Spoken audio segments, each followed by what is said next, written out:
Tonight, slipping bus service and frustrated transit riders. This kind of lack of reliability is one of the reasons people are hesitant to ride the bus. A recent memo sent to Ottawa City Council shedding light on why so many buses are failing to show up. Calls for peace and a shift towards democracy in Venezuela. There's no option that we didn't exhaust, and at this point, we needed the help, and we appreciate the help. Members of Ottawa and Gatineau's Venezuelan community gather at the Human Rights Monument, calling for the release of political prisoners in their home country and a change in government. Plus, restaurants under pressure. I probably plan on eating out less. It's gotten really expensive. A new study highlighting changing consumer habits and rising costs as many restaurants are on the brink.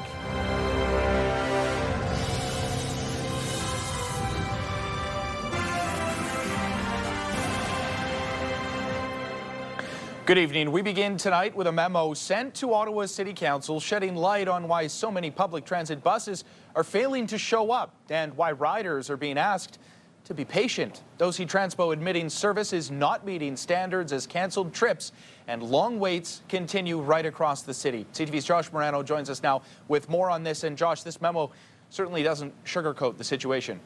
No, Austin, and the fact it was distributed at all is noticeable. OC Transpo is acknowledging in writing to council that bus reliability has slipped, blaming aging buses, staffing shortages, and delayed new vehicles, while laying out what it says is a long road to recovery. For Max Frederick, taking the bus can often be a gamble. I take the bus from Orleans to Algonquin, which takes, on a good day, like an hour and 15, an hour, 30 minutes. And there's some bumps along the way. He relies on transit to get to and from school and is one of many riders who says missed buses have become part of his routine, especially during winter commutes. The screens at the bus stations, I don't really follow them anymore. I just use the app because sometimes it'll like say a bus is canceled when it's not, or it'll just like tick down to a bus that never really comes. Many frustrated by what OC Transpo now admits in a memo sent to council, rising numbers of undelivered trips. This kind of lack of reliability is one of the reasons people are hesitant to ride the bus. It's one of the reasons people are hesitant to pick OC Transpo for their commute. The memo points to too many buses stuck in maintenance and not enough mechanics to fix them. The buses that we have been able to manage to keep onto the road are being overextended, and then, like I said, the weather and all the different patterns heavily impact that. To hear we're also having just a shortage of people to even work on these buses that we do have is discouraging, and it makes me really question what's going to happen over the coming months. OC Transpo says short-term fixes are underway, but meaningful improvement will take time. We recognize that the number of undelivered trips that's presently occurring is unacceptable. Charter says new electric buses are arriving weekly, but getting them on the road means balancing training mechanics without pulling staff away from the work needed to keep older buses running. We're really focused on onboarding these electric buses, new buses, more reliable, less prone to failure. And when they do come in for maintenance, they're in for shorter periods of time. For riders like Frederick, trying to stay patient while noting improvements can't come soon enough. I'm fine taking the bus now. I'd love for this train to open, obviously, but I'd rather they take their time with it than rush through like they did with Line 1, just to kind of get it as seamless as possible. The memo promises weekly updates to council on service improvement, a sign of growing pressure at City Hall. But for riders, the real test will be whether those updates translate into buses on the road. Austin. Josh, thank you very much for this. CTV's Josh Morano reporting live for us tonight. Well, turning south of the border now, where there are new developments in the U.S. plan for Venezuela's oil. President Donald Trump signing an executive order blocking courts and creditors from seizing revenue tied to the sale of oil from the South American country. The order states that all revenue held in foreign government deposit funds should be used in Venezuela for the purpose of creating peace and stability. The Trump administration has previously iterated that all sales and transport of Venezuelan oil will be done through U.S. control. Meantime, dozens of Venezuelans living in our region gathered at the Human Rights Monument this afternoon, calling for the release of political prisoners in their home country and for a peaceful transition to democracy. CTV's Camille Wilson was at the rally today and joins us now live in studio. Camille, what were you hearing? Austin, it was a peaceful rally this afternoon at the Human Rights Monument. Those I spoke to say they are hopeful the recent U.S. action in their home country and the capture of Nicolas Maduro would lead to more prosperous life of opportunity for the people of Venezuela. Venezuelans gathering at the Human Rights Monument in downtown Ottawa 1 week after U.S. military action in their home country and the capture of Nicolas Maduro and his wife. Venezuelan people back home are fighting for life or death. They can't speak freely. They can't have freedom of assembly. They don't have a right to free and fair elections. And whenever we speak about things back home, we get sent to jail, we get killed without due trial or due process. People here demanding the release of political prisoners in Venezuela and a peaceful transition to democracy. We have more than 1,000 political prisoners. They have been released slowly this last week, but this is only because, you know, the U.S. was able to intervene in some capacity. Venezuelans here say they are grateful to the United States for capturing Maduro and arresting him. Ralliers alleging he has committed crimes against humanity. We have been persecuted, tortured, kidnapped, killed, and separated from our families forcefully for 27 years. And we are all hoping to return to our country. We love our country and we want to reconstruct it together. Removing a dictator from power that has been oppressing Venezuelan people for more than 27 years certainly brings a little bit of relief for Venezuelans. We can breathe a little bit of fresh air. Demonstrators say they are here to express their vision for a free Venezuela. I can understand some people don't like Trump, but I think that what we are a lot trying to say is that, you know, without this step, none of this would have been possible because this is a criminal regime. They were not going to leave peacefully, unfortunately. Organizers say there are plenty of people from Maduro's government that remain in power, and although they expect a transition to take some time, they are hopeful. We are seeing like the light at the end of the tunnel. Members of the Venezuelan community I spoke to say despite the recent developments, not much has changed in their home country yet. They're calling on the Canadian government to do what it can to support a peaceful transition to democracy in Venezuela. Austin. Camille, thank you very much for this. CTV's Camille Wilson reporting live for us tonight. And stay with CTV News for continuing coverage of the U.S. intervention in Venezuela. For updates on radio, tune in to News Talk 580 CFRA and CTV News channel at any hour.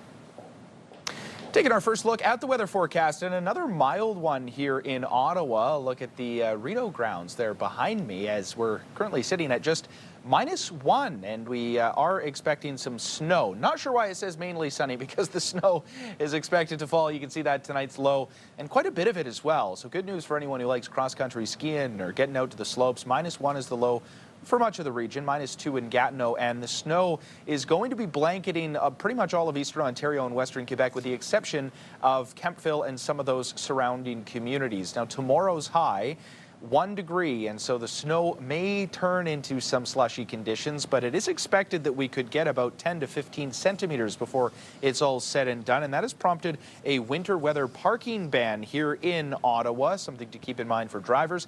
The high tomorrow in Tremblant, 0 degrees, more snow there in the forecast. Ontario Provincial Police are reminding drivers to slow down and be cautious of tow truck drivers on the side of the highway. The OPP releasing this video that shows a van crashing into a parked tow truck on Highway 417 near Bayshore here in Ottawa. That was on January 2nd, and police say the driver drove by 2 cruisers, police cruisers, on the side of the highway before colliding with the truck. Fortunately, no one was injured, and the driver of the van is now facing a $490 fine, as well as 3 demerit points. Well, if you recently purchased a Lotto Max ticket around the Prescott-Russell area, you're going to want to check it. Someone in Eastern Ontario has won a massive jackpot last night, $55 million. It's not yet clear exactly where in the area that winning ticket was sold. This is the second straight Lotto Max jackpot won here in Ontario after someone in London won $80 million just last week. Well, many people are changing their habits, dining out less as prices climb. Now, a new study suggests thousands of restaurants across Canada could close this year after plenty of closures in 2025. CTV's Kimberly Johnson joins us now in studio with more on how businesses here in Ottawa are faring. Kimberly. Austin, one long-term Ottawa restaurant owner I spoke with says he's doing well, but even he feels the mounting pressure on his industry. Al's Diner has been serving up breakfast for 36 years. Over that time, owner Al Ayoub says his industry has seen challenges, and right now is a tough time. Your bottom line gets smaller and smaller. You want to raise your prices, so you take a chance and scare people away. I'm not one to do that. He says increasing food prices and wages are his biggest expenses. To keep costs down, Ayoub shops around and says owning his building has helped a lot. With plenty of dedicated customers, Al's Diner is not at risk of closing. But a new study suggests thousands of other restaurants could be forced to close this year. I feel sorry for the ones that can't adapt to it. There's a lot of restaurants out there that are struggling and having a hard time. A new study from Dalhousie University shows that more than 4,000 restaurants in Canada are projected to close this year. That's after 7,000 bistros, cafes, and eateries shut their doors in 2025. And what we're seeing right now are consumers under tremendous financial pressure. They're having a hard time buying food at the grocery store, so they're not spending as much time in food service. Restaurants Canada says other major costs for establishments include rent and insurance. It says 41% of restaurants are operating at a loss or barely breaking even, but are working to keep costs low because they know customers are budgeting. As costs mount, some customers say they plan on making changes. I probably plan on eating out less. It's gotten really expensive. It's nice to go once in a while, though. I would say probably about the same, but spending less. Looking for cafes rather than full restaurants, looking for snacks rather than full meals. Charlebois says legislation could help some of these businesses. For instance, last year's GST tax break could help if made permanent. That's something that Restaurants Canada says that they would like to see happen as well. Austin? Okay, CTV's Kimberly Johnson reporting live for us tonight. Kimberly, thank you very much for this. Well, turning now to a major move by the provincial government. The skills development fund scandal, I should say, has had the opposition putting Ford's government in the hot seat for weeks now. But now the ruling party is going after the company, compromising the confidence of the legislature, launching a lawsuit for more than $25 million. CTV's Siobhan Morris has the details.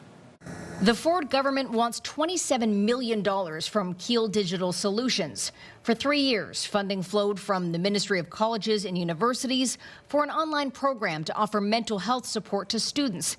The government now accuses the company of deceit and obstruction, of inflating the number of help sessions to drive up its payout. In a filing with Ontario's Superior Court, the government writes, the false reports caused the Crown to pay the corporate defendants millions of dollars that they otherwise would not have been paid. The government's claims haven't been tested in court. Last month, the OPP's anti-rackets branch launched an investigation into this. Keel has denied wrongdoing and says a counterclaim is coming. In a statement, their COO calls the government suit deeply flawed, built on misstatements and outright inaccuracies, stressing that Keel Digital has never been involved in any fraudulent activity, and they fully expect the government to be compelled to retract its claims, apologize, and answer for the recklessness and malice that drove this case. This suit puts the spotlight back on the Minister of Labour and the $2.5 billion Skills Development Fund. Speaker, we don't need anyone on this side of the House to tell us to support our first responders, to support their training, to support their mental health. Puccini's admitted to boosting Keel's low-scoring application for cash. The suit makes clear the money went out the door after a deep dive into the company's billing had begun. It doesn't make a lot of sense for one ministry to issue or to launch an audit into a company and then for another ministry to give them $7 million. That's either incompetence or corruption. Puccini's rinkside outing and a trip to Paris to spend time with Keel-connected friends have been under scrutiny. The Premier said this week he has no plans to move his minister. With any program that large, there's going to be tweaks, and that's what we're going to do. And do I have confidence in David Puccini? Yes, I do. Baffling to the Liberals. How can the minister still be there? The minister's still there because the Premier is actively engaged, and his government, in covering this up. Puccini is under investigation by Ontario's Integrity Commissioner, checking if he broke any ethics rules in awarding taxpayer funds. At Queen's Park, Siobhan Morris, CTV News. This is part of the issue, is that This is not a coordinated strategic plan that we're seeing being carried out.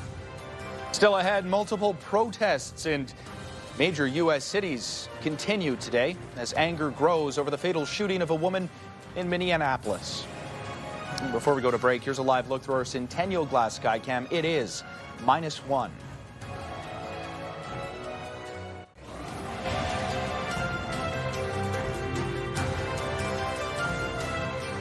In Iran, anti-government protests continue as Tehran escalates its threats. Iran's Attorney General warning anyone taking part in demonstrations will be considered a, quote, enemy of God, the death penalty charge. This as internet blackouts continue across the nation. The protests began nearly 2 weeks ago in Tehran's bazaars over rampant inflation, but they've spread across the country since and morphed into more general protests against the regime. Rights groups say dozens have been killed since protests began. U.S. President Donald Trump has threatened to attack if security forces respond with force. It is now expanded across the country now, and it is now going and criticizing the regime itself. So this is about as serious as Iran has ever seen, probably in our lifetime, or at least in the recent lifetime, about the challenge to their authority, which is what the West has always wanted. And Trump taking to social media stating that the U.S. is ready to help in the face of the growing protests in Iran. It's not clear exactly what that would mean in terms of an American intervention, but Trump has previously threatened U.S. attacks on Iran if the Islamic Republic continued to repress the protesters. And Canada has issued a travel warning for Iran, advising Canadians to avoid all travel and to leave the country if they are there. The warning says there is a high risk of detention. It says many airlines have suspended flights in and out of the country, but there are land crossing options. U.S. fighter jets, along with allied forces, have bombed more ISIS targets in Syria. This latest round of large-scale airstrikes hit multiple ISIS targets right across the country. These strikes are part of Operation Hawkeye Strike. They are in retaliation for last month's ambush that killed 2 U.S. soldiers and a U.S. civilian interpreter. The U.S. military says it's committed to rooting out Islamic terrorism, preventing future attacks, and protecting American and partner forces in the region. In a statement, U.S. Central Command says, in part, our message remains strong. If you harm our warfighters, we will find you and kill you anywhere in the world, no matter how hard you try to evade justice. Well, protests are growing across parts of the U.S. today in response to the shooting death of a woman in Minneapolis involving an immigration and customs enforcement officer. Officials in Minneapolis say 29 people were arrested in protests that occurred last night. Large crowds could be seen in several American cities, from Minneapolis to D.C. and New York. The protests are a response to the fatal shooting of 37-year-old Renee Good, who was shot and killed by a U.S. ICE agent earlier this week. What you saw last night was a disciplined and restrained response. I think it was highly professional, and I'm thankful for the members of the community who understand our need to keep things peaceful. These are communities that make Minneapolis a better place. And so to have this kind of scattered buckshot approach that we're seeing that is not strategic in any way, not only endangers these community members that have been here for the long haul, it endangers these neighborhoods that they're rolling through. Minneapolis is on a great comeback, and they're just making it more difficult for that comeback to fully take shape.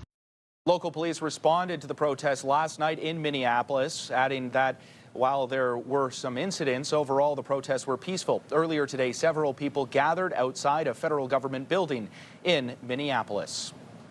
Well, the U.S. shift in vaccine policy this week is having a ripple effect on this side of the border. It comes after the Center for Disease Control announced it will no longer recommend certain vaccines for children. CTV's Kamal Karamali reports Canadian doctors say that will fuel vaccine hesitancy and cause more disease to spread here at home. Canadian physicians concerned that the U.S. scaling back on the number of vaccines it recommends for children will increase vaccine hesitancy here in Canada. So we always worry about vaccine hesitancy, and because we're so closely tied to the U.S., information is shared freely, people can travel freely. Anytime something happens where the rate of getting a vaccine in people goes down, it could result in more cases, obviously, in both countries. Earlier this week, the U.S. Centre for Disease Control said it's cutting the number of vaccines it universally recommends for all children from 17 now down to 11, no longer recommending protection against COVID-19, hepatitis A and B, influenza, rotavirus, RSV, and meningococcal disease. There's also worry among healthcare professionals that some of these diseases will now spread at an increased rate across the border into Canada, straining an already overburdened healthcare system. This is still a heavily traveled border.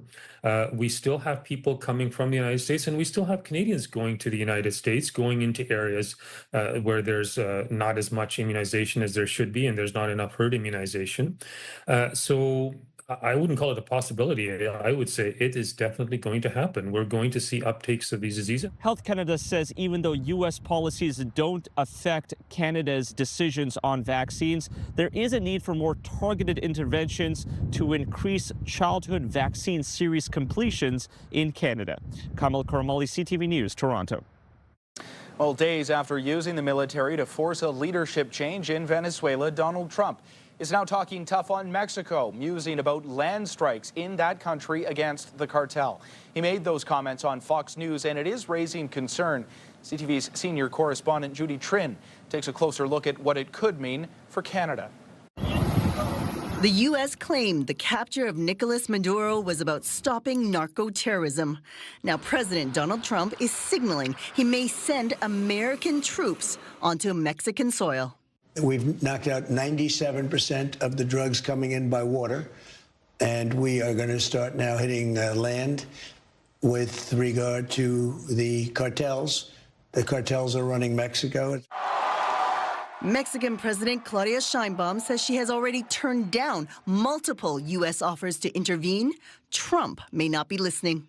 I think for Canada, that's also dangerous. Don't forget that when we started this year, a lot of the discussion was around "quote unquote" fentanyl flows across borders, and he lumped Canada and Mexico into the same basket. The U.S. has declared 8 cartels terror organizations. 7 of them are based in Mexico. Last September, the Prime Minister acknowledged some of them also operate in Canada. With respect to transnational crime, organized crime, cartels, gangs. The unfortunate fact is that there are gangs from one country in another country, but also vice versa.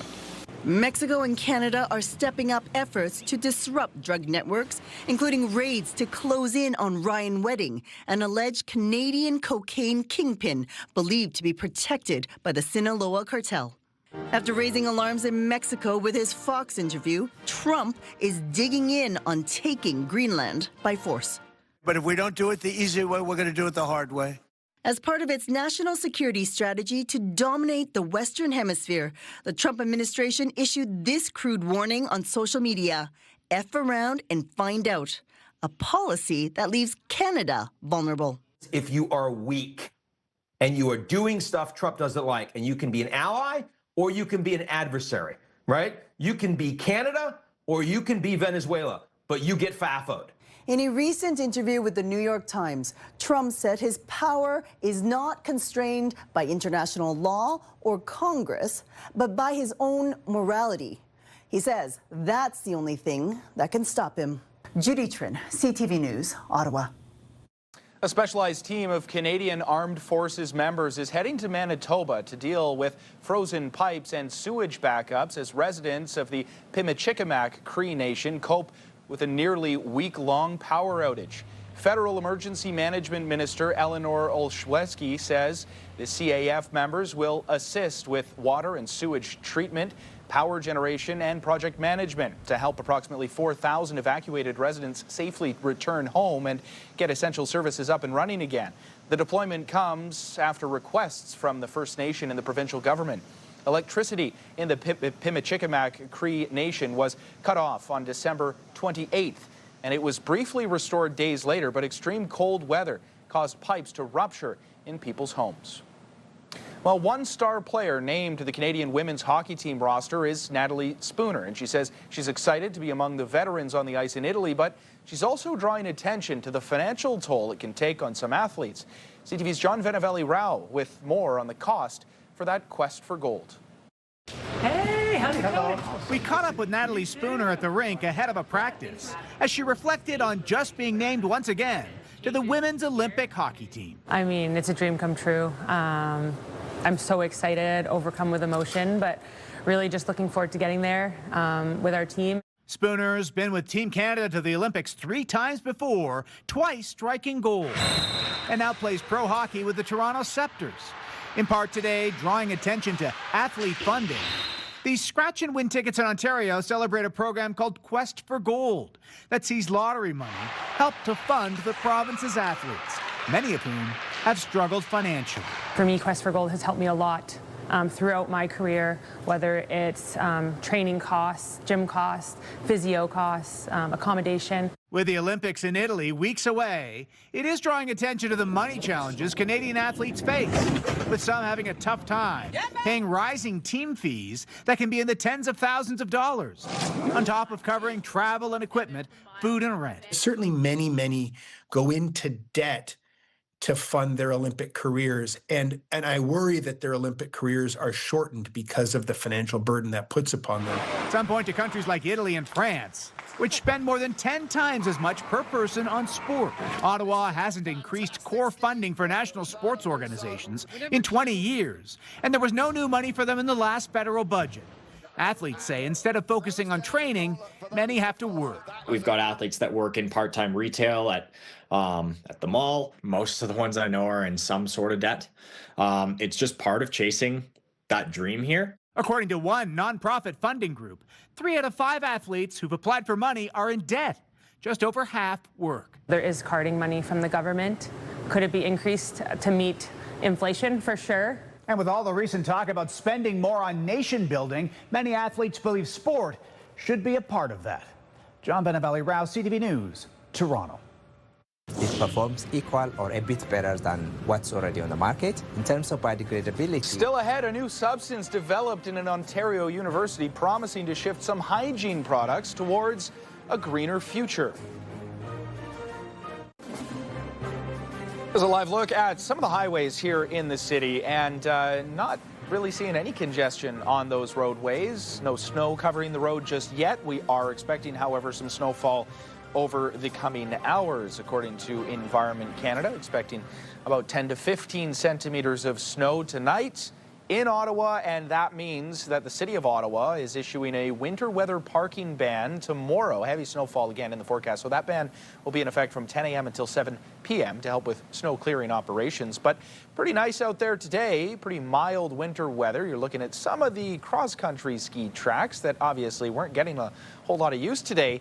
But a double up of snow, the fresh layer of snow is en route. Good news for those skiers. Taking a look at the East Coast, 1 degree in St. John. It's 3 right now in Charlottetown, 2 in Halifax, 0 in Fredericton. We're at -1 right now. So below seasonal, or I guess above seasonal, I should say. It's better than what we're used to. Toronto is getting some rain right now, 2 degrees, and -7 in Sudbury. It's -15 degrees in Winnipeg, and pretty warm out in the prairies. Look at Calgary, 9 degrees. Edmonton at 3 degrees as well. That's well above seasonal for this time of year. Vancouver, 8 degrees with some rain in the forecast. I mentioned the snow heavy at times over the course of tonight, and then tomorrow afternoon getting up to 1 degree. A few flurries into the afternoon hour. Same goes for the Ottawa Valley, albeit 2 degrees cooler at -1. The Seaway, -1 is the low tonight. Same amount of snow in the forecast, roughly.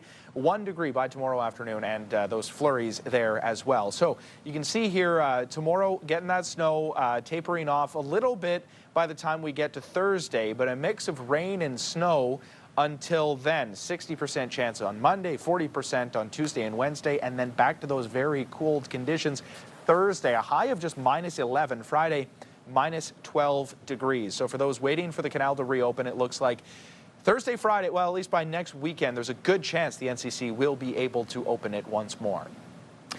A new hydrogel is making personal hygiene products greener. It's thanks to a plant-based material developed by the University of Waterloo and researchers there, which absorbs the same way as the materials that's currently used in personal hygiene products. But as CTV's Spencer Turcotte tells us, it breaks down in months, not centuries. No, this isn't some intergalactic gel. Nor is it meant for kids to play with. You're looking at a natural, super absorbent material developed at the University of Waterloo, which could dramatically reduce the environmental impact of personal hygiene products like diapers, menstrual pads, and tampons. The problem we have, they are all made from synthetic polymers.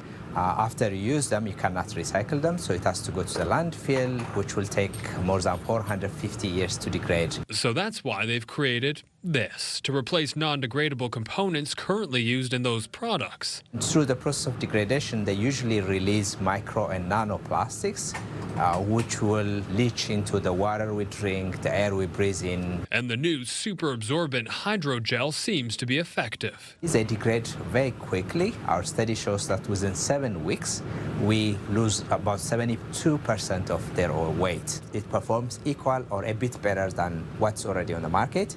In terms of biodegradability, by the 3-month mark, it will completely disappear in the environment. And with tests showing it will not cause any toxicity by coming in contact with human body fluids, the team who worked on it is quite proud. Made me feel pretty good about the fact that the work that I'd be doing could actually very much impact the world in a very positive, green way. Getting to this point didn't come without challenges. There's not, typically a very common machine for testing hydrogel properties, so, kind of had to get creative with it. The next hurdle, finding a way to scale up production to see how it would work for commercial use. It's technically possible, but the most important question, the elephant in the room, is at what cost? So to figure that out, we plan to pursue further studies. So with about 250 million disposable diapers discarded globally every day and mountains of menstrual pads and tampons being thrown away, this partnership between hydrogel and hygiene could help set the stage for a greener future. Spencer Turcotte, CTV News, Waterloo. We're still dealing with birds that were bred in the 70s and 80s. They're still in the system. When we come back, we will revisit a story about parrots in peril and how advocates are speaking up for the common household pet.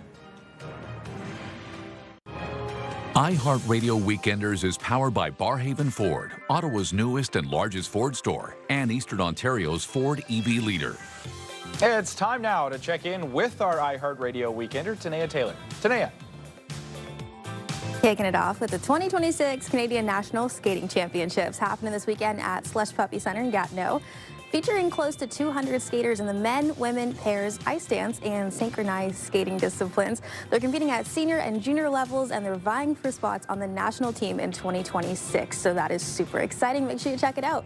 Next up, happening tomorrow, is the Lansdowne Farmers Market Winter Edition. Head down to Lansdowne on Sunday to browse over 85 local vendors with the freshest local products the season has to offer, plus live music and quick lunch options too. It's great for the whole family or a solo outing. It's always fun to support local.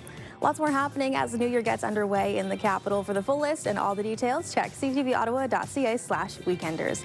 For the iHeartRadio Weekenders, I'm Tanea Taylor. Have a great one. iHeartRadio.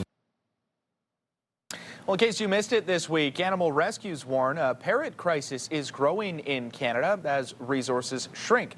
That's why the largest parrot rescue in Eastern Ontario is launching a pilot program aimed at stopping the problem from getting worse. CTV's Caitlin Wilson has that story. Hi, Sammy. It's snack time, and at 71 years old, it's a routine Sammy knows by heart. He came to Parrot Partners Canada after outliving his original owner, and now calls the rescue home along with 54 other aging and surrendered birds. We get them from all walks of life all the time, and we generally get up to about 5 a week. Inquiries, will you take my bird? She says it's a crisis quietly unfolding across the country as rescues like hers struggle to keep up. The care system is this patchwork of individual people, mostly doing it out of their homes. And they're doing it because they see that there's nobody there for them.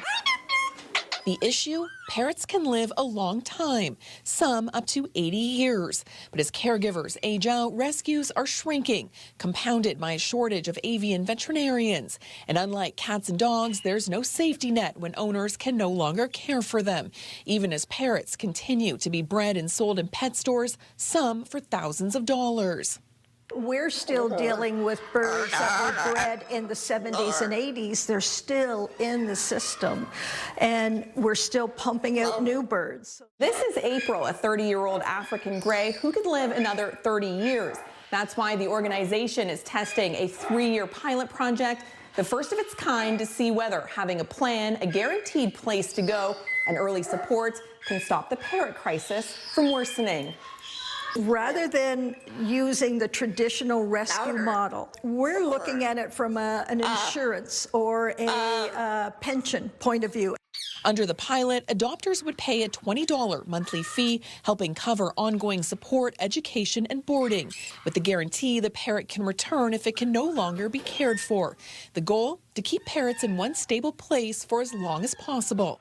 We're doing a fundraiser for it now. Mathematically, this might be what allows professional rescues to take hold. Giving more parrots like Sammy a soft place to land well into their golden years. Caitlin Wilson, CTV News, Carleton Place.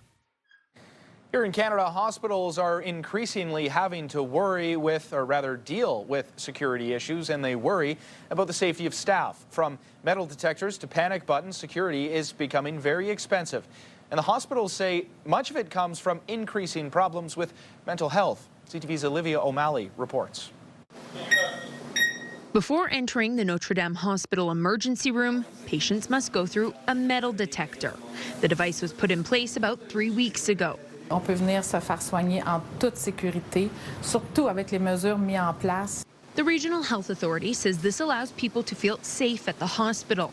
Employees were also given panic buttons, only some of the measures taken by the health facility in recent years. Les mesures ont été mises en place parce qu'il y avait eu des cas d'agression dans la salle d'attente en novembre 2023, entre autres. Interim Nursing Director Isabelle Allaire says the measures were put in place after an assault in the ER. She says 2 men attacked each other with a knife. C'est la recommandation de notre syndicat, du syndicat CSN. The union representing employees says it's happy with the new measures and had asked for them to be put in place after multiple knives were seized and even a gun. Ils ont sur eux des couteaux, des armes blanches, des armes. Même une arme qui a été vue l'année dernière. The Regional Health Authority says given some patients who frequent the hospital, they needed to take action to keep the ER safe. On a beaucoup de personnes santé mentale, on a une urgence santé mentale, on a des unités psychiatriques ici dans l'hôpital. Allaire says a lot of people who frequent the hospital have mental health issues, and Notre Dame Hospital is not the only healthcare establishment spending on security. According to the MUHC, it spent nearly $10 million on security agents from 2024 to 2025, saying over the past few years, the role of security personnel has evolved significantly. At Notre Dame Hospital, additional security measures seem to be making a difference. Documented assaults have decreased by 50% in the last 3 years. Olivia O'Malley, CTV News. The City of Ottawa issuing a winter weather parking ban for Sunday with some heavy snowfall in the forecast. We'll have more on that, plus what you need to know when we come back.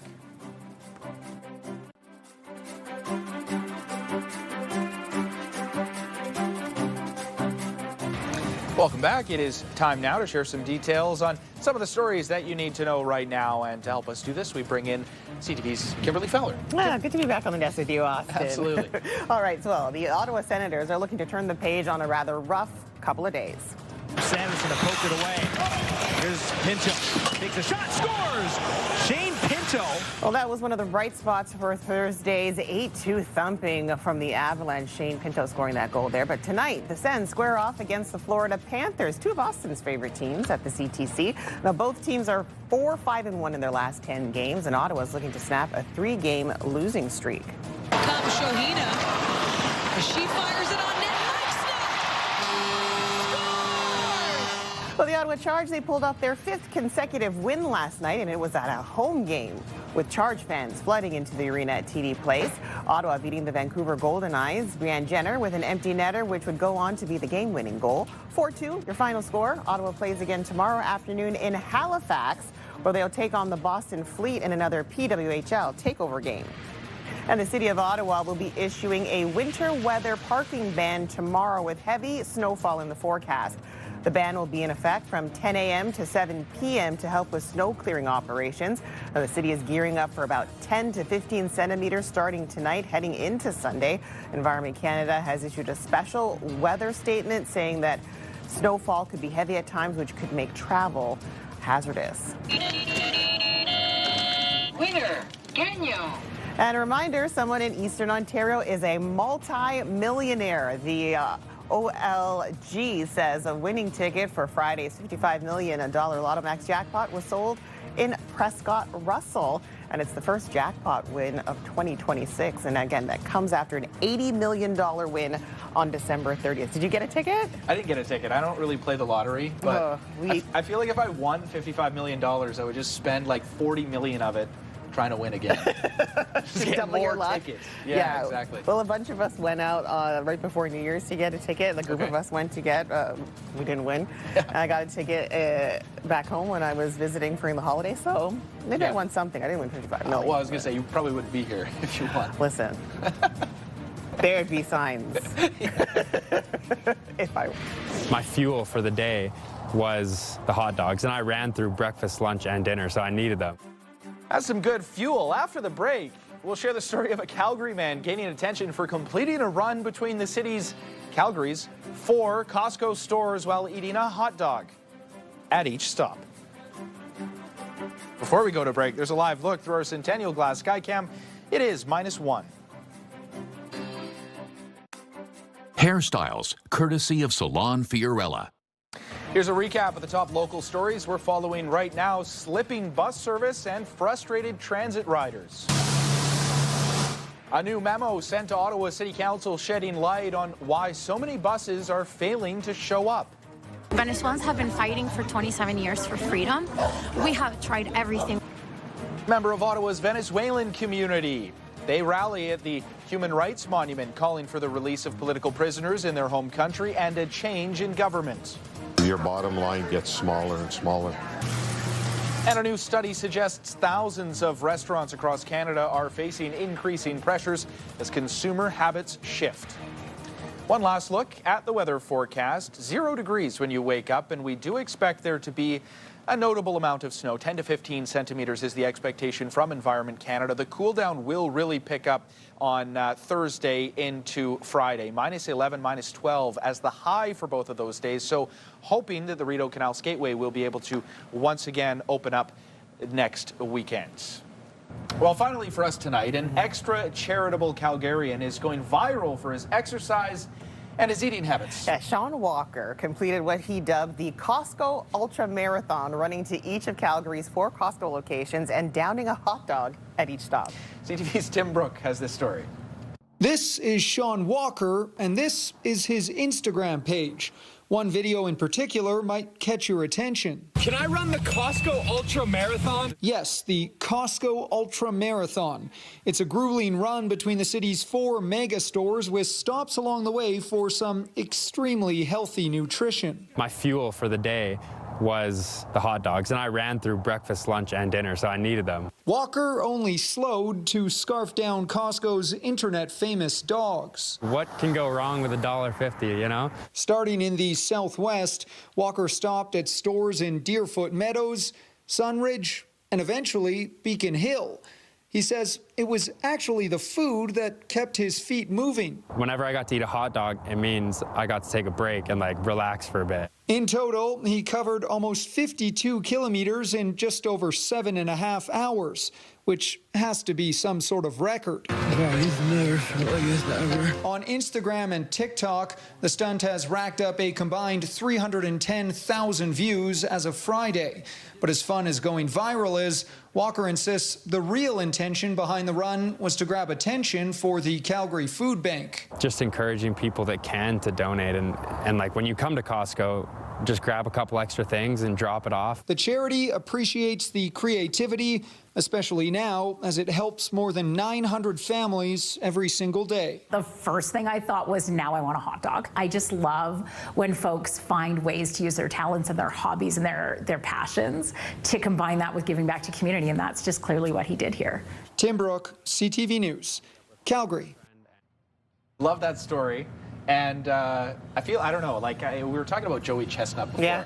Obviously, he's a fast eater. That guy's a fast runner. Yeah, but I don't know. Would you do that? It would cost you $6 in the end. I wouldn't be able to run 50K. I can easily eat 4 dogs, though. Me too. Good night, everybody.